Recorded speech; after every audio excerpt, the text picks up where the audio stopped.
ఆంధ్రప్రదేశ్ రాజకీయాల్లో ఒక పరిస్థితి, అది కూడా జనసేన వైసీపీ మధ్య నడుస్తుందా, దాన్ని వైసీపీ ఏమన్నా క్యాష్ చేసుకోవాలని చూస్తుందా?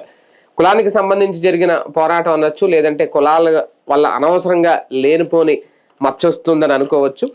వైఎస్ఆర్సీపీకి సంబంధించి కాపు సామాజిక వర్గానికి సంబంధించిన నేతలు ఇప్పుడు భేటీలు అవుతున్నారు, సమావేశాలు పెట్టుకుంటున్నారు. ఇప్పుడు మొన్న గోదావరి జిల్లాలో ఒక సమావేశం అయింది. దానికి శ్రీకాకుళం, విజయనగరం నుంచి ఇటు గోదావరి జిల్లా నుంచి భారీగా కాపు నేతలు అందరూ హాజరయ్యారట. బొత్స సత్యనారాయణ లాంటి వాళ్ళు కూడా వచ్చారు. అయితే అప్పట్లో జగన్ హయాంలో ఏం జరిగింది, కాపు సంక్షేమానికి ఆయన ఏమి ఇచ్చారు, కాపు సామాజిక వర్గం ఏం చేశారు, ఇదంతా ఒక చర్చ. ఇప్పుడు ఏం జరుగుతుంది అనేది, అంటే రాజకీయ పార్టీల్లో అన్నీ కలిపి పార్టీల వారీగా చర్చలు జరగడం వేరు, ఇలా కులాల వారీగా అయితే ఆ సాంప్రదాయం ఇంతవరకు లేదు. గతం లేదో కాంగ్రెస్ పార్టీ చేసేది ఇలాగా ఇప్పుడు వైసీపీ మాత్రమే చేస్తుంది అనేది కొంతమంది చెప్తున్నమాట సోషల్ మీడియాలో. ఎంతవరకు వాస్తవం అనేది ఒకటి. ఎందుకు ఈ దారి ఎంచుకుంది, ఈ పరిస్థితిని క్యాష్ చేసుకోవాలనుకుంటుందా వైసీపీ? ఇది అంశం మీద చర్చించే ప్రయత్నం చేద్దాం.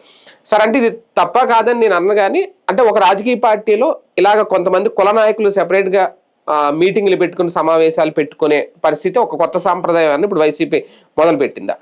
సాధారణంగా అన్ని పార్టీల్లో కూడా ఎస్సీ విభాగం, ఎస్టీ విభాగం, బీసీ విభాగం చర్చలు జరుగుతుంటాయి. వాళ్ళు పెట్టుకున్నప్పుడు మీరు కులాల వారీగా పెట్టుకున్నారని ఎవరు అనరు. అదే ఎందుకు అంటే ఆయా వ్యవస్థలు దశాబ్దాల తరబడి అవమానాలకు పాలవ్వడము, అవహేళన పాలవ్వడము, లేకపోతే తగిన ఎదుగుదల లేకపోవడం వలన వాళ్ళు ఇప్పుడు వస్తున్న దాని పట్ల సంతృప్తి ఉందా, ఇంకా ఏమైనా కావాలని కోరుకుంటున్నారో వాళ్ళది ఎవరన్నా వాళ్ళది జరగాలని కోరుకుంటాం. ఇప్పుడు మీకు టీడీపీ ఎస్సీ సెల్ మీటింగులు, టీడీపీ ఎస్టీ సెల్ మీటింగులు, జనసేన ఎస్సీ మీటింగ్లు ఇవన్నీ అట్లాంటి కోవలోకి వస్తాయి. కానీ ఓసీలలో కుల మీటింగ్ పెట్టుకోవడం అంటే అవతలోడి చేతికి లడ్డు ఇచ్చినట్టు. ఇక్కడ నాకు ఒక డౌటు, వైసీపీలో జనసేన కోవట్లు ఉన్నారా, పవన్ కళ్యాణ్ కోవట్లు ఉన్నారా?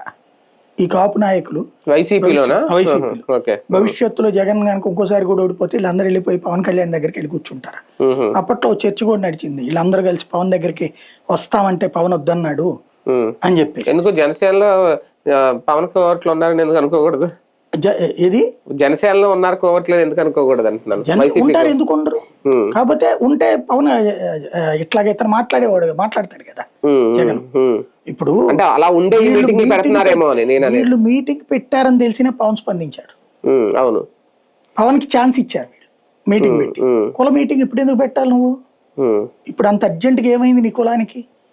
అతను వ్యవహారం అనుకోండి, సాయికృష్ణ ఉదంతం అనుకోండి, దాని మీద ఏం తీర్మానాలు చేయాలి? మొన్న పవన్ కళ్యాణ్ గారు రాజమండ్రిలో మాట్లాడిన తర్వాత అదే రాజమండ్రిలో కాపు సామాజిక నేతలు మీటింగ్ పెట్టారు. అది వీళ్ళు వైసీపీ వాళ్ళు కాదు, వైసీపీ వాళ్ళు కాదు, కాపు సంఘాలు. అవును, పెట్టారు. కాపు సంఘాల వాళ్ళకి ఒక ఇది ఉందండి, వాళ్ళ దోనాలను పెట్టుకోనియండి, నేను అభ్యంతరం పెట్టను.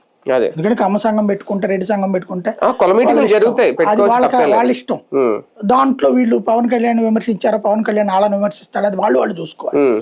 కానీ వీళ్ళు వైసీపీ కుల సంఘం మీటింగ్ పెట్టుకోవడానికి కాపు కుల సంఘం అనేసి. అదే కదా, వైసీపీ రెడ్డ మీటింగ్ ఎప్పుడైనా జరిగిందా? లేదు. వైసీపీ కమ్మ మీటింగ్ ఎప్పుడైనా జరిగిందా? అంటే ప్రాంతీయ పార్టీలు ఇలా ఉండవంట కదా, ఇంత ముందు కాంగ్రెస్ చేసేది అంటే ఇలా. మరి అప్పట్లో అంటే జాతీయ పార్టీలో పెడతారట. అవును, అని ప్రాంతీయ పార్టీలో ఉండదు. ప్రత్యేకించి నేను చెప్పినట్టు ప్రాంతీయ పార్టీలో కూడా ఎస్సీ ఎస్టీ బీసీ అట్లా పెట్టుకుంటారు. అదే, అవును, ఇట్లా పెట్టుకోరు. వాస్తవంగా ఇట్లా పెట్టుకునేది ఎప్పుడయ్యా అంటే తమ పార్టీ మీద తిరుగుబాటు చేసేటప్పుడు పెట్టుకుంటారు. ఓకే, ఇంకా వాళ్ళ ఫైనల్ డెసిషన్ కి రావడానికి అట్లా పెట్టుకుంటారు.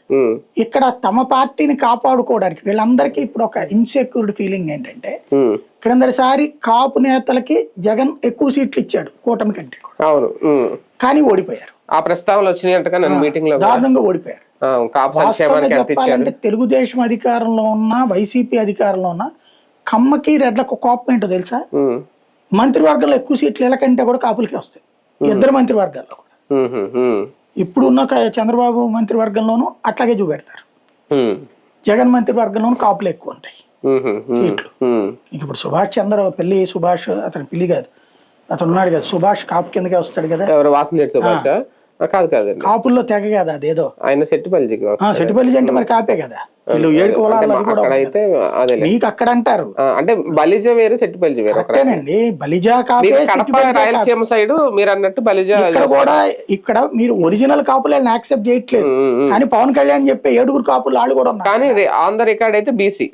అవును, ఇప్పుడు ఆ లెక్కనైతే వీళ్ళందరూ బీసీల కిందకి వస్తారు కదా, బండి సంజయ్ వీళ్ళందరూ కూడా.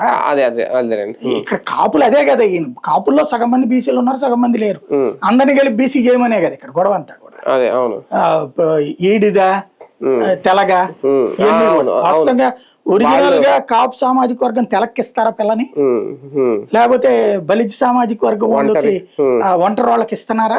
అక్కడ ఎవరు మళ్ళీ అనేది ఇవన్నీ చర్చిస్తే ఇప్పుడు రెడ్డి కాపు చేసుకుంటున్నారండి, కమ్మారెడ్డి చేసుకుంటారు. పెద్దవాళ్ళ దగ్గర ఏదైనా నడుస్తుంది, చిన్నవాళ్ళ దగ్గరకు వచ్చి ప్రతిదానికి లెక్క ఉంటది.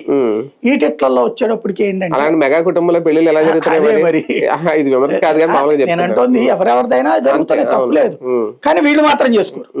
ఒంటరికి కాపుకి ఎవరు చేసుకోరు, తెలగకి ఒంటరి ఎవరు, ఇట్లాగ ఉన్నాయి. కానీ అతను కూడా కాపే కింద లెక్క వాళ్ళకి లెక్క అంతేనా. తర్వాత ఇప్పుడు పవన్ కళ్యాణ్, తర్వాత కందులు దుర్గేష్, సత్యనారాయణ గారు కూడా తూర్పు కాపు. అవును నేను అనేది అదే. కానీ కాపు ఇప్పుడు అతని పేరేంటి, నిన్న వచ్చిన వాళ్ళందరిలో చాలా మంది వాళ్ళు కూడా ఉన్నారు లెక్క ప్రకారం. అటు కట్టే ఇటుకే రెండు వైపు. ఒకప్పుడు వాళ్ళందరినీ కలవాలనే కదా ఈయన చెప్పింది, అదే కదా కళ్యాణ్ గారు చెప్పింది. కాబట్టి ఇక్కడ సమస్య ఏంటంటే వీళ్ళందరికీ కూడా ఇప్పుడు ఒక సమస్య పట్టుకుంది. క్రిందసారి కాపు సామాజిక వర్గం పవన్ ని ఓన్ చేసుకుంది, చాలా బలంగా ఓన్ చేసుకుంది. 95% కాపులు జనసేనకి ఓట్లేశారు.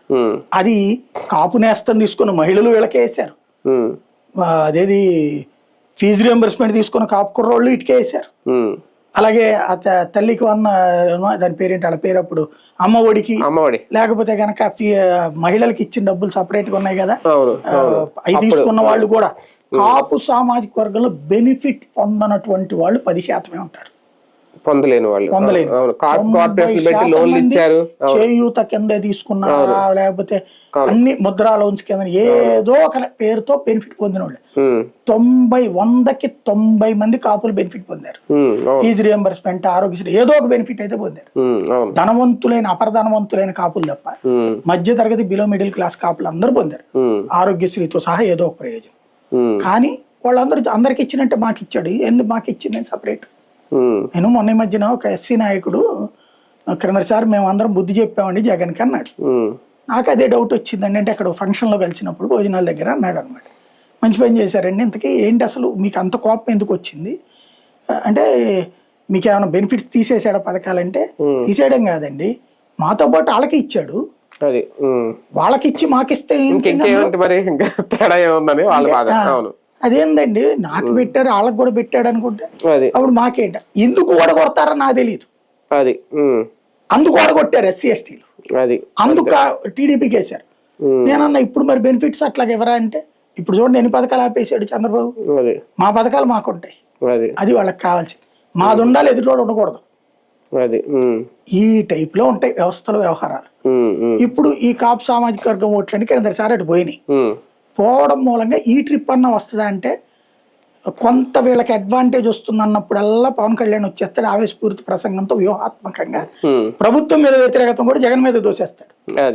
ఇప్పుడు గబక్కన బస్సు యాక్సిడెంట్ అయింది అనుకోండి, పొరపాటు జగన్ వెళ్ళి పరామర్శించాడు అనుకోండి, ఆ బస్సు డ్రైవరో బస్సు కండక్టరో లేకపోతే బస్సులో చనిపోయినటువంటి వాళ్ళు ఎవరో వైఎస్ఆర్ కాంగ్రెస్ ఏది చావడానికి కారణమైనటువంటి కారణాల్లో లేదా ఎదురుగుండా వచ్చిన ఒక బండి మీదనో వాళ్ళు ఎవరో ఒకళ్ళు వైసీపీ వాళ్ళు అయి ఉంటారు, వాళ్ళ సైకోయత్వం మూలంగా చచ్చిపోయిందని పవన్ కళ్యాణ్ మాట్లాడతాడు, అట్లా డైవర్ట్ చేసేస్తాడు. పవన్ కళ్యాణ్ కి దూరం అవుతున్న ఓటింగ్ అనుకోవాలి, లేదంటే పవన్ దూరం చేసుకుంటున్న ఓటింగ్ అనుకోవాలి, దాన్ని ఏమన్నా వైసీపీ క్యాష్ చేసుకోవాలనుకుంటుందా? వీళ్ళు భయపడుతుంది అది కాదు, అతను దూరం చేసుకుంటుంటే గనక వీళ్ళు అడిగే విధానం వేరుగా ఉంటుంది. అతని వల్ల ఎక్కడ నష్టపోతున్నామని బాధపడుతున్నట్టుంది. వీళ్ళు వైసీపీకి వచ్చిన నష్టమే ఉంటది, పోయినాయి కదా ఓట్లు, మళ్ళీ ఇప్పుడు వాళ్ళు ఎట్ట గెలుస్తారు, రేపైనా ఎట్ట గెలుస్తారు. ఇప్పుడు కాపు సామాజిక వర్గ ఓట్లు బలంగా ఉన్న సెగ్మెంట్ లో గెలిచిన నాయకులు ఉన్నారు వీళ్ళు, అక్కడ రేపొద్దు కూడా పవన్ కళ్యాణ్ వైపుకి ఉంటే వీళ్ళకి ఓట్లు ఎట్ట వస్తాయి? అంటే మొన్న వెళ్ళిపోయారు 24 ముందు ఈయన దగ్గరికి వచ్చిన వాళ్ళు, ఇప్పుడు మళ్ళీ వెనక్కి తెచ్చుకుంటారా వీళ్ళు? ఇప్పుడు ఓటర్లను ఎవరు తెస్తాడండి, ఓటర్ ఇటుకి టర్న్ అవ్వాలి. అంటే ఒక కుల సపోర్ట్ సార్, ఇప్పుడు ఒక కుల సపోర్ట్ అటు వెళ్ళిపోయింది అనేది ఒప్పుకోవాల్సిన సత్యం 2024లో, అది కూడా కాపు సామాజిక వర్గం సపోర్ట్. అదే సపోర్ట్ 2019లో జగన్ కొంది అనేది కూడా సత్యం. ఇప్పుడు దాన్ని మళ్ళీ రేపు 29 టైంకి తెచ్చుకుంటారా? నేను అంటుంది అదే, అలా తెచ్చుకుందామంటే తెచ్చుకోనికుండా పవన్ అడ్డుపడుతున్నాడు. తెచ్చుకోవాలంటే ఏంటి, ఇప్పుడు ఇదిగో ఫర్ ఎగ్జాంపుల్ ఈ సాయి కృష్ణ ఉదంతమో లేకపోతే ఇంకొకటి ఉదంతమో వీళ్ళు ఇబ్బంది పడ్డారు. ఆ ఇబ్బంది పడ్డటువంటి సందర్భంలో పవన్ కళ్యాణ్ పట్టించుకోలేదు, ఇక కాపులను తిడుతున్నాడు కాబట్టి మనకి రావాలి. కానీ పవన్ కళ్యాణ్ ఏం చేస్తున్నాడు వ్యూహాత్మకంగా, మధ్యలో ఈ ఇష్యూనంతా జగన్ ని తిట్టడానికి డైవర్ట్ చేసేసి నాకు కులం సంబంధం లేదు కానీ కాపులందరూ నాయనకాలే ఉన్నారు అంటాడు అతను. అంటే జగన్ తిట్టినంత మాత్రాన్ని వాళ్ళు డైవర్ట్ అయిపోతారా? అక్కడ సపోర్ట్ మిస్ అవుతున్నారు కదా. ఎప్పుడు ఇవాళ వ్యూహం పన్నుతున్నంతసేపు వీళ్ళదే కరెక్ట్ గా అనిపిస్తుంది. అదే ఇప్పుడు వీళ్ళందరికీ జగన్ పరిపాలన ఉన్నంతసేపు జగన్ చేస్తే కరెక్ట్ అన్నారు కానీ అవడం తప్ప అన్నాడే. ఇప్పుడు ప్రభుత్వం చేస్తున్నంత వాళ్ళ వైపుకి వెళ్ళిపోతుందేమో అని భయమే ఉంటది వీళ్ళకి. అంతే తప్పించి ఆ ఓట్లు మనకు వచ్చేస్తే అనుకోరు వీళ్ళు. అనుకుంటే ఎట్లాంటి కుల మీటింగ్లు పెట్టరు, అనుకుంటే అసలు బెటర్ ఇట్లాగా నెక్స్ట్ కాపులంతా తెలుసుకుంటున్నారులే అనుకుంటారు. కానీ నిజంగా ఇది పార్టీ నిర్ణయాలు అనుకోవాలా? వైసీపీకి సంబంధించి జరుగుతున్న కుల మీటింగ్లు ఓన్లీ ఆ కులం వాళ్ళు తీసుకుంటున్నారు. కన్నబాబు చెప్పాడు కదా పార్టీకి చెప్పకుండా అని, కానీ పార్టీకి ఇంటిమేట్ చేస్తారు, వద్దు అని చెప్పడు జగన్ కూడా. ఎవడ ఇష్టం వాళ్ళది మీటింగ్లు, 10 మంది కూర్చొని భోజనం చేస్తున్నప్పుడు మాట్లాడుకుంటారు కదా ఏదో ఒకటి అనేది లెక్క ఉంటది. అప్పుడు అలాగా పార్టీ సైలెంట్ గా ఉంటారు, రేపు పొద్దున ఇంకో కులం వాళ్ళు పెట్టుకుంటారు, ఇంకో కులం వాళ్ళు పెట్టుకుంటారు, మీటింగ్లు పెట్టుకుంటారు. ఆల్రెడీ వీళ్ళే అలవాటు చేశారు కదా. మొన్న వైశ్యాస్ మీటింగ్ పెట్టాడు వెల్లంపల్లి, అదే అవును.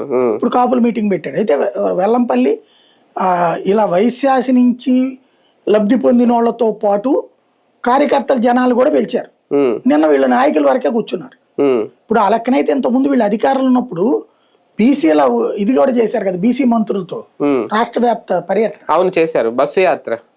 అదే కదా పవన్ అనేది, మీరు కులాల వారీగా విడదీస్తారు అనేది. అందుకే పవన్ అనేది. వీళ్ళు అవును ఆ కులపు నాయకులందరూ ఒకటైతే తప్పేంటంటారు వీళ్ళు. అది ఇప్పటి నుంచే కాపు నాయకులకి ఏమన్నా వైసీపీ ఒక హామీలు ఏమన్నా ఇస్తుందా ఈ మీటింగుల ద్వారా?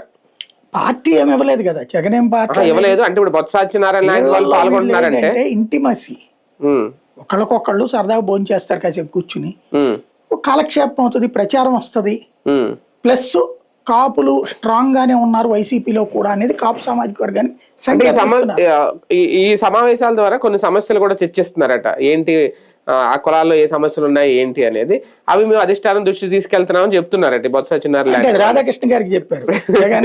ఒకవేళ నిజంగా అదే జరిగితే, అంటే వీళ్ళకు ముందుగా రేపు ఈయన అంటుంటారు కదా 3 ఏళ్ళు ఆగండి మేము అధికారంలోకి వస్తామని, అవి మేము తీరుస్తామని హామీలు లాంటి మొదలవుతున్నాయి. తెలిసి వైసీపీ వాళ్ళు అంత పిచ్చోళ్ళు కాదండి, జగన్ దగ్గరికి వెళ్ళిపోయి మరి ఇంకెందుకు కూర్చొని టిఫిన్లు తాగడానికి సంకేతం ఇస్తున్నారు. ఇక్కడ ఏంటంటే పవన్ కళ్యాణ్ పదే నాకు నా కులంతో సంబంధం లేదు, కులరాజు అంటున్నాడు కాబట్టి అసంతృప్తికి గురయ్యే కాపులకి మేము ఉన్నామని చెప్పడం కోసం, మేము స్ట్రాంగ్ గానే ఉన్నాంరా, మేము ఎక్కడికి కదలలేదు, పేరు నాని గట్టిగానే మాట్లాడుతున్నాడు, నేను గట్టిగానే మాట్లాడుతున్నాను, కన్నబాబు బొత్స సత్యనారాయణ నేను స్ట్రాంగ్ గానే ఉన్నాం, ఇందులో కాపులు మాత్రం స్ట్రాంగ్ గా ఉన్నాం, అక్కడ కోపం మొత్తం మా దగ్గరికి వచ్చేయండి అంతేనా?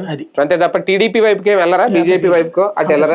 అంటే ఆ పార్టీలు ఏం చేయవా, ఇలాంటి మీటింగ్లు ఏం పెట్టవా? భవిష్యత్తులో నిజంగా అమిత్ షా తలుచుకుని కొట్టాలనుకుంటే గనక మంచి లీడర్ని ఎవరైనా పెట్టి బీజేపీకి మీరు తీసుకురండి అంటే అప్పుడు ఇందులోంచి చాలా మంది పోయే అవకాశం ఉంటుంది. బీజేపీ కనుక భవిష్యత్తులో ఆంధ్రప్రదేశ్ కి కాపు నాయకుడినే ముఖ్యమంత్రి అభ్యర్థిగా ప్రకటిస్తాము అంటే చీలికలు మొదలవుతాయా? లీడర్ ఎవరో ముందు చెప్పాలి. వాళ్ళు ఊరికినే కాపుని పెడతామంటే పరిగెత్తారు వీళ్ళు. వీళ్ళలో ఎవరినన్నా ముందు పెట్టి చేస్తామని చెప్పాలి. అంటే బీజేపీలో ఉంటారు. తెలంగాణలో జరిగింది అదే, బీసీలకి సీఎం చేస్తానంది కానీ అనగానే ఉన్న ఓసీల్లో ఎవరికాడు నాశనం చేశారు పార్టీ. బీసీలో ఎవరు ఓన్ చేసుకోవాలి, బీసీలు వెళ్ళి కాంగ్రెస్ కోటేశారు. అవును అట్టు వస్తుంది. రైట్, చూద్దాం. మొత్తానికి ఈ సమావేశాల వెనక వైఎస్ఆర్సీపీ హైకమాండ్ లేదంటే జగన్మోహన్ రెడ్డి హస్తం ఉందా లేదనేది ఒకటి. లేదు ప్రాంతీయ పార్టీల్లో ఈ తరహా కుల సమావేశాలు మొదలైతే మిగిలిన కులాలు కూడా పెడితే ఎవరు ఓటు బ్యాంక్ ఎవరు లాక్కునే ప్రయత్నం, ఎలాంటి హామీలు ఇచ్చి భవిష్యత్తు ప్రణాళిక రూపుదిద్దుకుంటుంది వైఎస్ఆర్సీపీ అనేది కూడా వేచి చూడాల్సి ఉంది.